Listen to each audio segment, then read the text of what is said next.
para po sa akin, mas nagandahan ako gamitin. Pambansang tinupik, Sir Lawrence ang galing. Basta honest, real sa'yo ay sasabihin. Pambansang tinupik, sa kanya ang hihiling. Basta produktong sabi, lahat ay pipiliin. Hi mga kamukha, tayo po'y nagbabalik. Ako po si Sir Lawrence, ang inyong pambansang human guinea pig. Heart!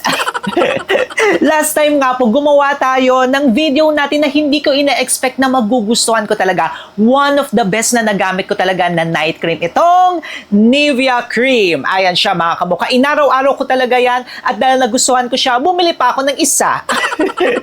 Yes, nagustuhan ko talaga siya mga kamukha. Tapos sa buong body ko na siya nilalagay. Tapos doon nga po sa video natin na yon, may mga nagko-comment at nagsasabi na, Sir Lawrence, hindi po yan yung ginagamit namin. Ang ginagamit po namin is yung Nivea Soft. Ako kasi hindi ko talaga alam yun mga kamukha na napakaraming product talaga nito ni Nivea, di ba? Tapos nung pag-check ko, uy, may Nivea Soft nga raw na sinasabi nga po nila na better nga raw po yan dito sa climate or weather natin sa Pilipinas. Kaya naman si Sir Lawrence, tinry at bumili. Ayan po yan, yung Nivea Soft. Ayan siya mga kamukha. Pag-uusapan natin ngayon, magkakaroon na nga po tayo ng comparison dito sa dalawa na ito. And I will be very honest sa inyo, at the end of this video, pipili po tayo kung ano nga ba yung mas nagustuhan ko. Both of these products nga po ay na-try nga po natin and i-review nga po natin thoroughly maya-maya. At ang number one standard nga po natin dito sa ating channel, hindi po tayo nagre-review na hindi FDA registered, FDA notified, or tinatawag nyo po na FDA approved. At itong dalawang products na to ay FDA notified dito sa Pilipinas. Yes, at least nakapasa sa safety check ng FDA. Okay, pag-usapan na nga po natin silang dalawa. To be fair naman mga kamukha, magkaiba talaga sila.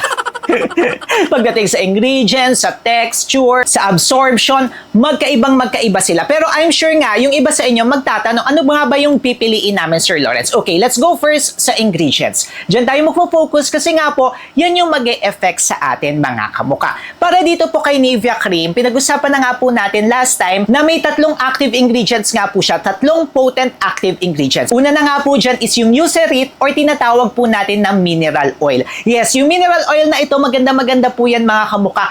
Para po yan sa moisture and hydration ng ating skin. Then meron nga rin po ito na dalawa pa na added moisture at added hydration, which are yung panthenol and also meron nga po itong glycerin. Kaya naman po pagdating sa kanyang consistency, napaka-thick niya talaga mga kamukha, as in thick. Pakita ko nga po siya sa inyo, ganyan siya ka-thick mga kamukha. As in, very thick siya. Ayan. Perfect po ito, of course, kapag kayo ay may dry skin or meron po kayong combination skin. Ako po may combination skin type si Sir Lawrence. Yung T-zone area ko po oily, while yung aking cheek area nasa normal to dry, at ito po ang aking chin area very dry. Yes, as in to the highest level. And kung mapapansin nyo, ganyan siya ka-thick mga kamukha. On the other hand naman po, ito pong si Nivea Soft mga kamukha. Kaya siguro yung term nila is soft, mas gentle po siya. Perfect po siya para sa lahat ng mga skin types. Kasi ito, kapag oily ka, though yung iba okay naman sa kanila, pero may mga nagpipimples or breakout pa nga rin po dito. Kaya siguro ginawa nila ito. Ito mga kamukha, pwede talaga to sa may mga pimples or may mga acne prone skin kasi may jojoba oil po ito. Yung jojoba oil, alam nyo na oil bularyo tayo dito. Matagal na nga po natin pinag-uusapan yung jojoba oil at okay na okay po yan. Kahit na oil siya mga kamukha, okay po yan sa may mga acne-prone skin. Tapos may vitamin E pa nga rin po ito na added moisture and hydration para hindi kayo mag-dry. And also glycerin. No? Yung glycerin parehas nga rin po ito dito sa kabila, which is yung sa cream. Now, ipapakita ko po yung difference silang dalawa. Ito po siya, medyo watery po siya mga kamukha ng kaunti. Ayan po siya. Medyo watery po siya if i-compare nga po natin dito. Ito po yung difference silang dalawa. Ayan o, ang bilis niya na ma-absorb ng skin. Kakalagay ko lang na ganyan, na-absorb agad siya. Ito hindi oh. kahit ganyanin nyo siya, hindi.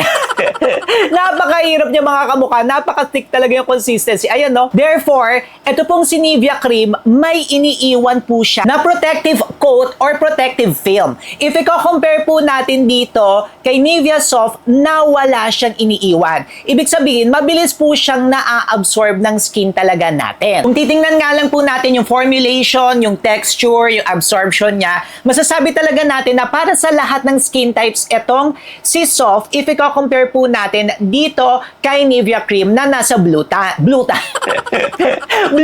Pagdating naman nga po sa experience, sabi ko nga po sa inyo, I really love this blue. Etong blue version, kinakabahan talaga ako nung una itry ito. Pero ang ganda niya talaga sa skin. As a person nga po na may combination skin type at yung dito po na area ko, yung chin area ko po ay dry na dry siya mga kamukha.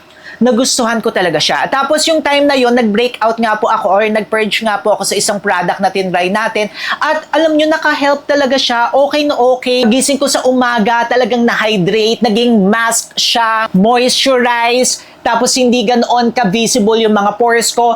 Talagang nagustuhan ko siya. Unexpected na nagustuhan ko siya. On the other hand naman nga po mga kamuka, ito pong si Nivea Soft, tinry ko nga rin po ito at panoorin nyo nga po yung videos natin. After ilang days nga po nating nire-review itong si Nivea Soft, medyo parang mas gusto ko yung isang Nivea mga kamuka. Third day ko nga po ngayon.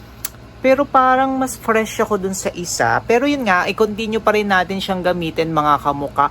Though, ang napansin ko sa kanya talaga less greasy nga po talaga siya. Pero mas gusto ko pa rin yung isa. Pero yan nga, itutuloy-tuloy ko pa rin to mga kamuka. Siyempre, nagtutoner pa nga rin po ako. Glad to Glow, our favorite na toner. Ayan po yan. Tayo ay mag-toner. Now, apply na nga po tayo nitong Nivea Soft. Kung mapapansin nyo, mas watery po siya if i-compare natin doon sa isa. Kaya, mas mabilis po siyang ma-absorb ng ating skin. Pero yung scent niya, very overwhelming talaga. Kaya sa may mga ayaw sa mga matatapang na scent, overwhelming siya. Tsaka, nakaka-migraine siya. To be honest, mas may na-migraine ako dito if i-compare ko dun sa blue. Pero yan, kanya-kanya lang tayo ng kagustuhan mga kamuka. Update tayo mga kamukha. Day 5. Ayan siya.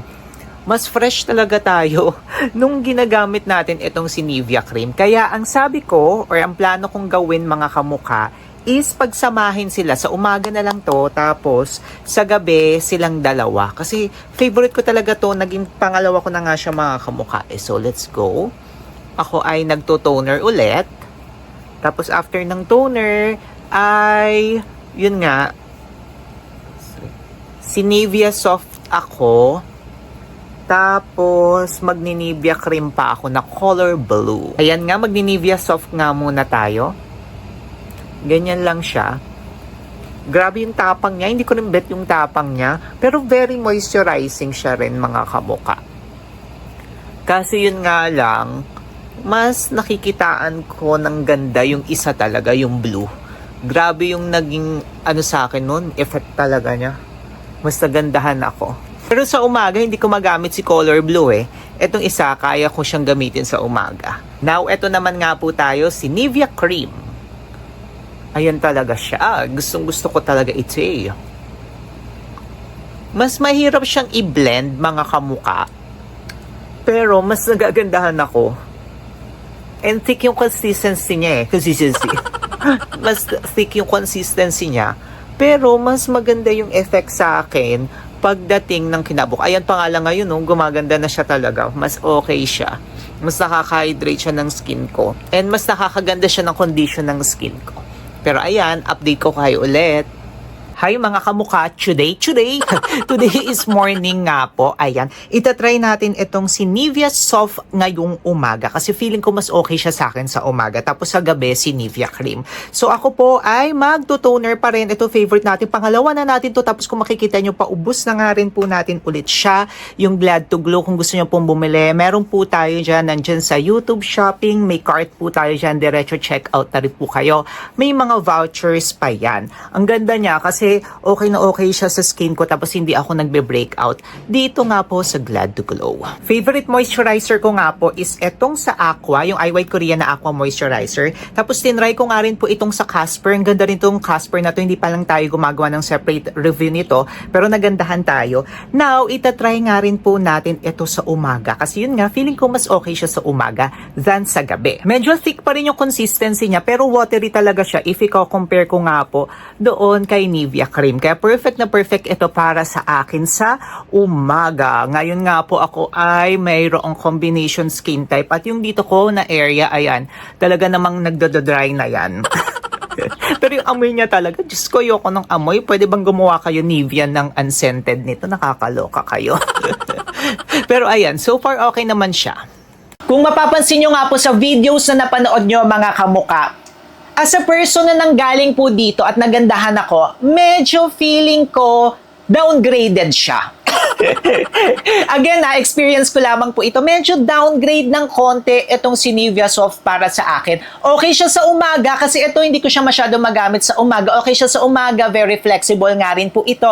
Pero mas nakulangan ako if i-compare ko dito na mas nagandahan ako. Nakitang-kita ko talaga kinabukasan. Yung glow, yung moisture, buhay na buhay yung skin ko. On the other hand dito, medyo nakulangan talaga ako ng konti. Pero yun nga po, feeling ko mas magbe-benefit talaga yung may mga oily skin. As in, yung oily skin talaga yung buong face nila.